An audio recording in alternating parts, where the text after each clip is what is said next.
아멘. 어제 말씀에 보면 하나님께서 호렙산 언약에 이어서 40년 후 이스라엘이 광야 생활을 끝내고 이제 가나안 땅으로 들어가기 직전에 모압 평지에서 언약을 다시 강조하시죠. 모압 평지의 언약은 옛 언약을 새롭게 한 것이 아니라 그 의미를 다시 재해석해서 본질 똑같은 내용을 다시 말씀하신 것입니다. 근데 오늘 말씀 보니까 이렇게 하나님께서 언약과 맹세라는 말은 언약을 하실 때 하나님께서 맹세하셨다 그런 말씀 드리는데, 언약과 맹세를 너희에게만 세운 것이 아니라 오늘 우리 하나님 여호와 앞에서 우리와 함께 여기 서 있는 자와, 그리고 오늘 우리와 함께 여기 있지 아니한 자들에게까지니, 그렇게 말씀하십니다. 하나님의 언약의 대상은 시 공간을 초월한 우주적 차원의 무한히 확대되는 언약임을 강조하는 말씀입니다. 단지 육체의 할례를 받은 표현적 유대인뿐만 아니라 마음의 할례를 받은 이면적 유대인, 이를테면 영적 이스라엘 백성된 모든 신자들에게 다 해당되는 언약의 말씀이다. 그런 의미인 것이죠. 모든 믿는 자들의 조상인 아브라함과 맺었던 그 언약이 호렙산과 모압 평지에서 다시 강조되었고, 예수님의 죽으심과 부활로서 아브라함의 영적 후손이 된 우리 성도들 모두가 이 언약의 동참자가 되었음을 말씀하고 있는 것입니다. 그래서 우리 민한이도 대훈이도 자신들을 아브라함의 자손이다, 그렇게 얘기를 하죠. 그렇게 할 수 있는 이유가, 이 언약은 하나님께서 모든 민족들, 모든 사람들에게, 믿는 자들에게 해당되는 말씀으로 하신 것이다, 그런 말씀인 것이죠. 16절에 가서 보면 우리가 애굽 땅에서 살았던 것과 너희가 여러 나라를 통과한 것을 너희가 알며 너희가 또 그들 중에 있는 가증한 것과 목석과 은금의 우상을 보았느니라. 자, 이것은 지난 날을 다시 들춰내면서 얘기하는 것인데요. 이스라엘은 지금껏 광야를 지나면서 아말렉 족속, 또 아말렉과 가나안 연합군, 아랏 쪽, 아모리 왕 시혼, 바산 왕 옥, 그리고 가장 최근에는 미디안 족과 싸우기도 했었죠. 이스라엘은 이런 나라들에 비해서 무기나 또 훈련되지 못한 엉성한 군대들을 갖고 있었지만, 그들 앞에 당면한 적들을 모조리 연승하면서 격파시켜 나왔던 이 사실들을 생각해 보면 하나님께서 그들을 보호하시고 인도하신 이 사실을 다시 확신할 수 있는데, 모세는 이러한 사실을 회상시키면서 그 이방 족속들, 이스라엘이 하나님께서 승리케 하신 그 이방 족속들의 우상들이 한결같이 헛된 것이고, 또 단지 쇠덩이나 나무토막, 돌덩어리에 불과하다는 것, 그리고 오직 여호와 하나님만이 유일하신 하나님이심을 강조하는 말씀인 것이죠. 세상에 하나님 같은 신 없습니다. 모두가 다 거짓된 것이고 헛된 것이죠.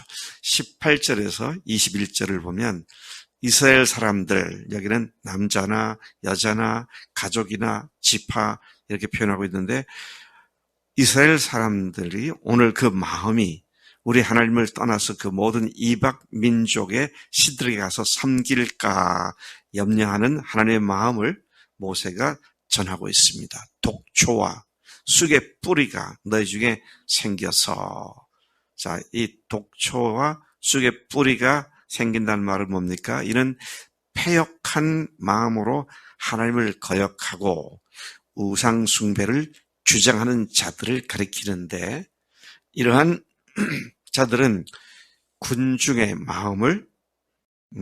마음밭에 죄악의 독을 퍼뜨려 순식간에 그 공동체를 파멸로 몰아넣는 독초와 쑥의 뿌리 같은 자들이라고 표현하고 있는 것입니다. 한 공동체가 악한 것이 퍼져서 그것에 의하여 마비가 되는 일은 순식간에 일어납니다. 참 우리가 조심해야 하죠. 근데 특별히 여기서 어떤 독초를 말하고 있는가, 어떤 독초와 쑥의 뿌리를 말하고 있는가, 그러니까 19절에 그들에게 번질 수 있는 독초를 말하고 있는데요.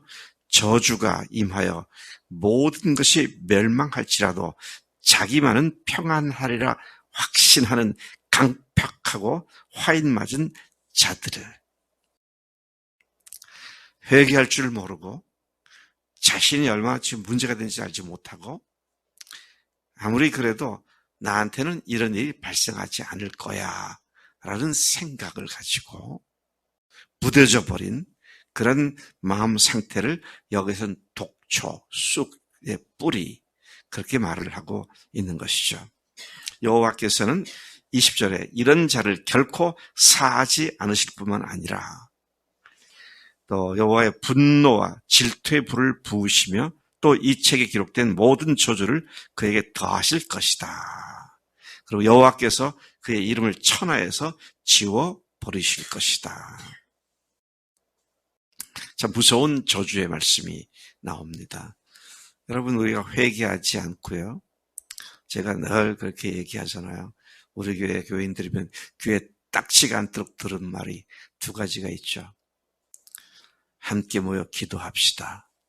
말씀을 묵상하고 말씀을 순종하고 그 순종한 내용을 간증을 씁시다. 안 해요. 죽으라고 안 해요. 예. 제가 말하다가 지칠 정도인데도 안 해요. 그러면서도 별일 없을 거다. 뭐 다른 사람도 그렇게 사는데 아닙니다. 하나님의 원리와 원칙은 예외가 없습니다.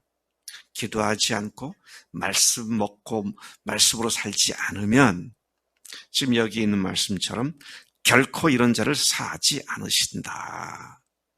여호와의 분노와 질투의 불을 부으시며 또 이 책에 기록된 모든 저주를 그에게 더하실 것이다. 여호와께서 그의 이름을 천하에서 지워버리실 것이다. 기독교 역사 2000년 역사 가운데 얼마나 많은 사람들이 자신들이 믿는 자라고 자신들을 얘기해 왔습니까? 그런데 복음이 시작된 예루살렘부터 이스라엘 전역과 그리고 신약 성서의 대부분이 형성되어진 터키와 그리스, 로마, 또 더 나아가서 유럽 전체야. 그리고 미국. 그들이 어떠한 결과를 지금 갖고 있는가? 한국이라고 다릅니까? 똑같습니다. 자, 이런 측면에서 나는 다른가? 똑같아요.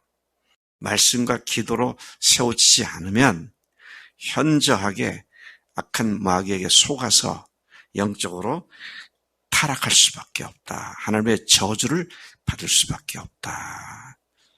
그러니까 저주가 두려워서가 아니라 주님을 사랑하기 때문에 주님 앞에 엎드리고 주의 말씀으로 무장해서 우리가 세움을 받아야 마땅한 줄로 믿습니다. 예. 이스라엘은 이미 광야에서 불신앙으로 말미암아 하나님의 진노의 불심판을 경험했으니 이 구절의 경고는 그들에게 실제적인 두려움을 생생히 느끼게 해주기에 충분했을 것이라고 생각되어집니다. 40년 동안 경험했던 하나님의 복과 저주가 어떠했었는지를 알고 이것을 모세가 상기시키면서 이 말씀을 하고 있는 것이죠. 22절부터 29절까지에 보면 불순종할 때 겪게 될 비극을 다시 강조하고 있습니다. 너희 후손들과 멀리서 오는 객이 그 땅의 재앙과 유행하는 질병을 보고 또 마치 소돔과 고모라 등의 마을들처럼 유황과 소금이 되고 또 불에 타서 심지도 결실함도 아무 풀조차 나지 않음을 보고 다음과 같이 물을 것이다. 어떻게 묻습니까? 여호와께서 어찌하여 이 땅에 이같이 행하셨느냐? 이같이 크고 맹렬하게 노하심은 무슨 뜻이냐? 자, 그러면 사람들이 다음과 같이 답할 것이다. 왜 그렇게 됐느냐? 그 무리가 자기 조상의 하나님 여호와께서 그들을 출애굽하실 때 그들과 더불어 세우신 언약을 버리고 자기들이 알지도 못하고 하나님께서 주시지도 않은 다른 신들을 따라가서 그들을 섬기고 저랬기 때문에 여호와께서 진노하사 이 책에 기록된 모든 저주대로 재앙을 내리시고 여호와께서 또 진노와 격분과 크게 통한하심으로 그들을 이 땅에서 뽑아내서 다른 나라에 내던지심이 오늘과 같다 하리라. 이스라엘이 이렇게 된 것은 그들이 하나님의 말씀에 순종치 않고 엉뚱한 것들을 섬기다가 이렇게 됐다. 그렇게 말하게 될 것이다 하는 것이죠. 우리 교회가 왜 여기에 있습니까? 한국 교회와 많은 교회들이, 많은 그리스도인들이라고 하는 사람들이 말씀대로 살지 않고 말로는 예수님을 주님이라고 말하면서 여전히 자기가 주인되어 살아서 안 믿는 세상 사람들로부터 비난거리가 되고 저주거리가 된 이러한 한심하고 기가 막힌 상황을 하나님께서 하나님의 마음에 합한 교회를 통해서 세상에 다시 새롭게 교회됨이 무엇이고 복음이 무엇인지를 도전하기 위해서 우리 교회를 세우셨다고 믿고 오늘 우리가 여기까지 왔습니다. 근데 우리가 그런 소명에 충실하지 않으면 우리 교회가 여기 있을 하등의 이유가 없다.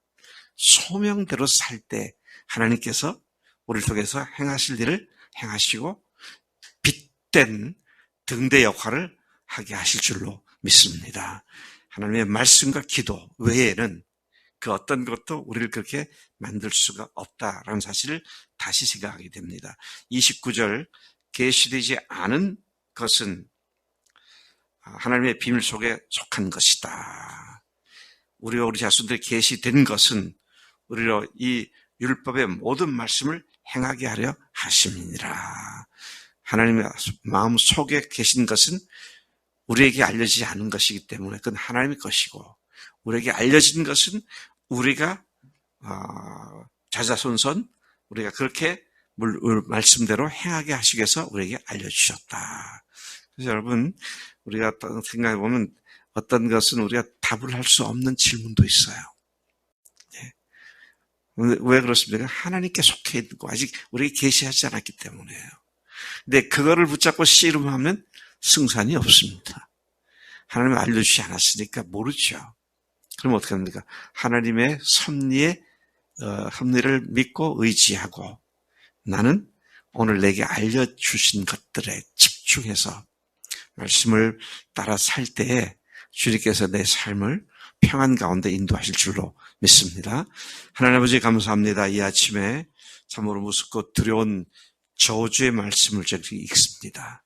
하나님 오늘 예수님을 죽으시고 부활하신 예수님을 주님으로 믿는 자들로서 예수님의 십자가의 그 보혈로 새 언약 가운데 들어간 저희들로서 죽으시고 부활하신 예수님 앞에 주님으로 고백한 자들로서 매 순간순간 주님께 순종하며 주님의 말씀을 드높이는 그런 삶이 되도록 우리를 다시 격려하시고 도전하시니 감사합니다.